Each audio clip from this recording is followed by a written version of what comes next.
Eu voluntariamente os amarei.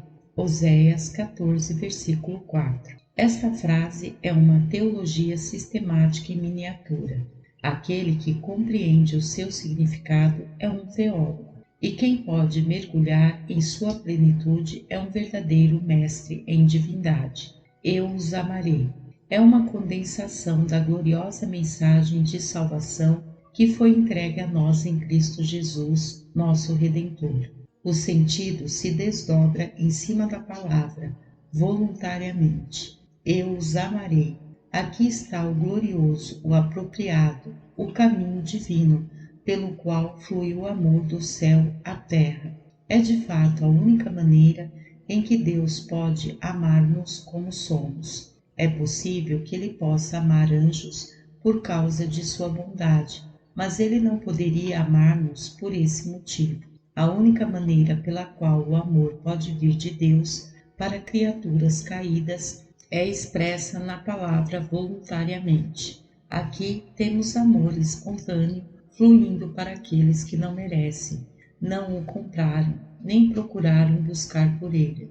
Uma vez que a palavra voluntariamente é a própria tônica do texto, devemos observar seu significado comum entre os homens. Usamos a palavra voluntariamente para aquilo que é dado, sem dinheiro e sem preço. Ela se opõe a toda ideia de barganha, de toda aceitação de um equivalente, ou que pode ser interpretado em um equivalente. Um homem é dito dar livremente quando ele concede sua caridade, simplesmente requerentes que jazem em sua pobreza, nada esperando ganhar.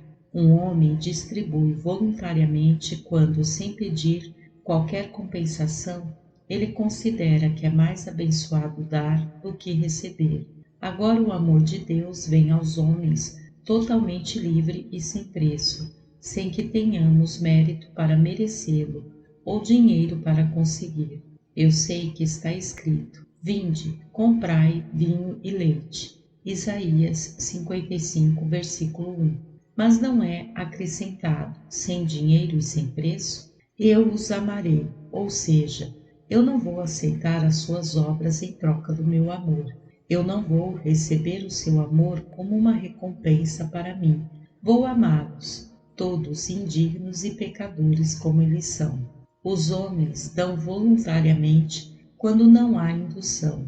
Um grande número de presentes de atrasados têm sido dados à princesa de Gales. Se isso é muito bom, mas a posição da princesa é tal que não vemos isto como qualquer grande liberalidade ao subscrever um colar de diamantes, uma vez que aqueles que os dão são honrados por sua aceitação. Agora, a gratuidade do amor de Deus é mostrada nisto, a saber, que os objetos dele são totalmente indignos, pode conferir sem honra e não tem condições de ser uma indução para abençoá-los. O Senhor os ama livremente. Algumas pessoas são muito generosas em suas próprias relações, mas aqui, mais uma vez, eles dificilmente podem ser considerados livres, porque o laço de sangue os compele. Os seus próprios filhos, o seu próprio irmão, a sua própria irmã. Se os homens forem generosos aqui, eles devem dizer por meio e através de. Mas a generosidade do nosso Deus é recomendada a nós em que Ele amou os seus inimigos, e sendo nós ainda pecadores, no devido tempo, Cristo morreu por nós. A palavra voluntariamente é extremamente vasta, quando usado em referência ao amor de Deus aos homens. Ele seleciona aqueles que não têm nem mesmo sombra de uma reivindicação sobre ele, e os coloca entre os filhos de seu coração. Usamos a palavra voluntariamente quando um favor é conferido sem ele estar sendo procurado.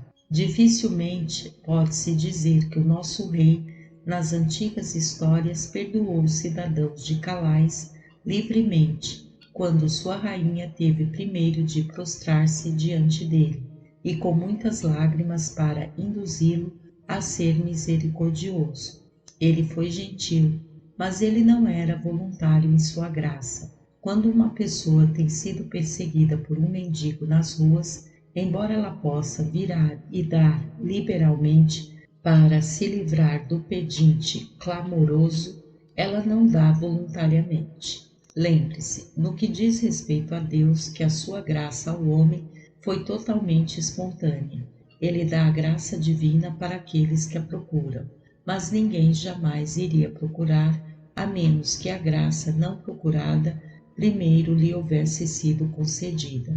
A graça soberana não espera pelo homem, nem se demora pelos filhos dos homens. O amor de Deus vai aos homens quando eles não têm nenhum pensamento de buscá-lo, quando eles estão buscando todo tipo de pecado e devassidão.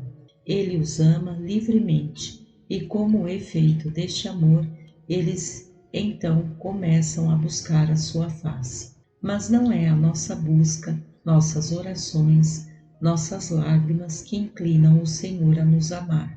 No início, Deus nos ama voluntariamente, sem quaisquer solicitações ou súplicas, e então chegamos tanto a suplicar quanto a implorar seu favor.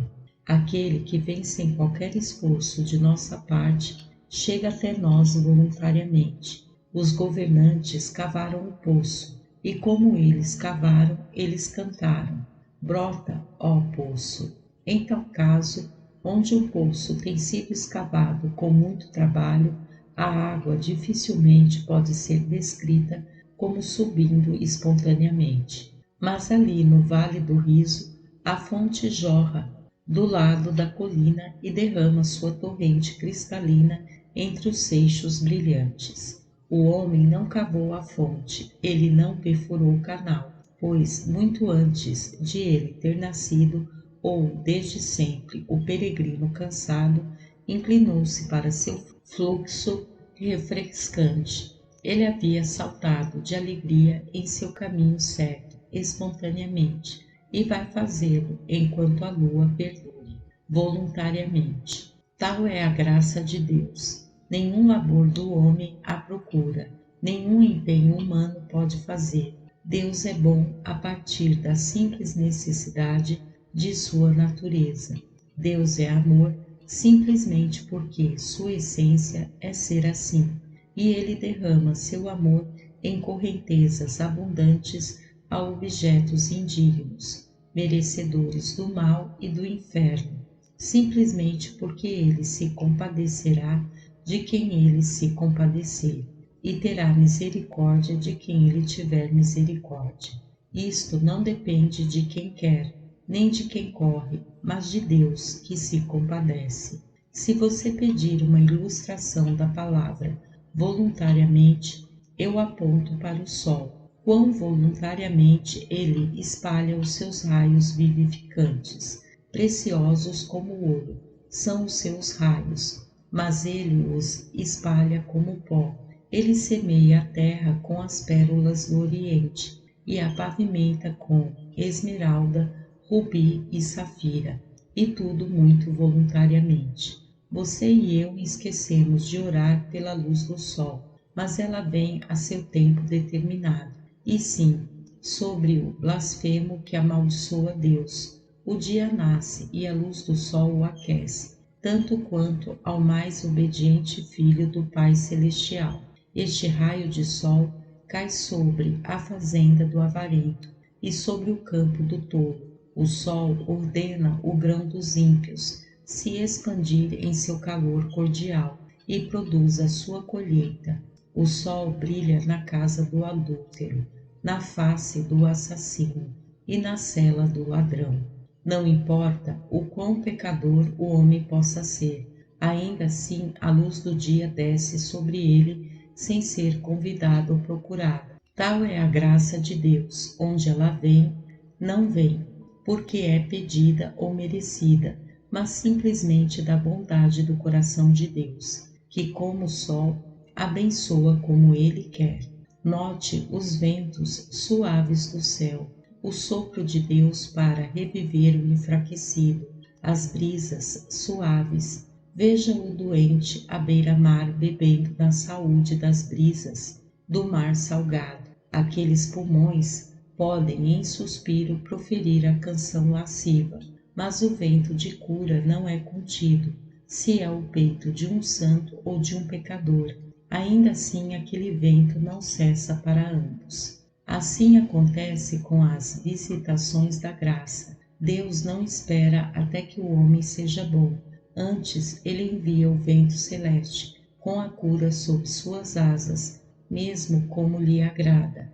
Então ele sopra, e os mais indignos vêm. Observe a chuva que cai do céu, cai sobre o deserto, bem como sobre o campo fértil, cai sobre a rocha que recusará a sua umidade fertilizante, bem como sobre o solo que abre a sua boca para beber com gratidão. Veja, ele cai sobre as ruas duras da cidade populosa, onde não é requerida, e onde os homens até mesmo a amaldiçoam por ter vindo, e ela não cai mais livremente onde as flores doces estiveram suspirando por ele, e as folhas murchas estiveram farfalhando suas orações. Tal é a graça de Deus, ela não nos visita, porque nós a buscamos, e muito menos porque merecemos, mas como Deus quer, e os frascos do céu são destapados, assim como Deus quiser, e a graça divina desce. Não importa o quão vis, sombrios, faltosos e sem Deus os homens possam ser, ele terá misericórdia de quem ele tiver misericórdia. Essa livre, rica, transbordante bondade dele pode fazer dos piores e menos merecedores os melhores e mais excelentes objetos de seu amor. Você me entende. Deixe-me não sair deste ponto até que eu tenha definido bem o seu significado. Quero dizer isso, queridos amigos. Quando Deus diz, eu voluntariamente os amarei, ele quer dizer que nenhuma oração, nem lágrimas, nenhuma boas obras, nenhuma esmola são indução para que ele ame os homens. Não, não apenas nada em si, mas nada em qualquer outro lugar foi a causa de seu amor por eles. Nem mesmo o sangue de Cristo, nem mesmo os gemidos e lágrimas de seu Filho amado. Estes são os frutos do seu amor, não a causa dele. Ele não ama porque Cristo morreu. Cristo morreu porque o Pai amou. Lembre-se que esta fonte de amor tem sua nascente em si próprio, não em você, nem em mim, mas somente no próprio coração gracioso, infinito do Pai de bondade. Eu voluntariamente os amarei, espontaneamente, sem qualquer motivo extra, mas inteiramente porque eu escolhi fazê-lo. Não há nada no homem para atrair o amor de Deus a ele. Temos que estabelecer esta doutrina, e nosso primeiro argumento é encontrado na origem deste amor. O amor de Deus para com o homem existiu antes que houvesse qualquer homem. Ele amava o seu povo escolhido antes de qualquer um deles haver sido criado. Não, antes que houvesse sido formado o mundo sobre o qual o homem habita. Ele havia posto o seu coração sobre os seus amados e lhes ordenado para a vida eterna. O amor de Deus, portanto, existia antes de haver qualquer coisa boa no homem. E se você me diz que Deus amou os homens por causa da previsão de alguma coisa boa neles, eu respondo a isso, que a mesma coisa não pode ser ao mesmo tempo causa e efeito. Agora é absolutamente certo que qualquer virtude que pode haver em qualquer homem é o resultado da graça de Deus. Se ela é o resultado da graça divina, não pode ser a causa da graça divina. É absolutamente impossível que um efeito devesse ter existido antes de uma causa, mas o amor de Deus existia antes de bondade do homem. Portanto, essa bondade não pode ser uma causa. Irmãos e irmãs, a doutrina da antiguidade do amor divino está gravada como uma ponta de diamante sobre a própria fronte da revelação. Quando os filhos ainda não haviam nascido, nem tendo feito bem nem o mal, o propósito da eleição ficou firme. Quando ainda éramos como o barro na massa da criação, e Deus tinha poder para fazer da mesma massa um vaso para honra ou um vaso para desonra, ele escolheu fazer seu povo vasos para a honra. Isso não poderia ter sido por causa de alguma coisa boa neles, pois eles próprios, não seriam, muito menos a sua bondade, as palavras do Salvador. Sim, ó Pai, porque assim te aprouve. Mateus 11, versículo 26. Revelam não somente a soberania, mas a gratuidade do amor divino. Amém. Graça e paz, irmãos.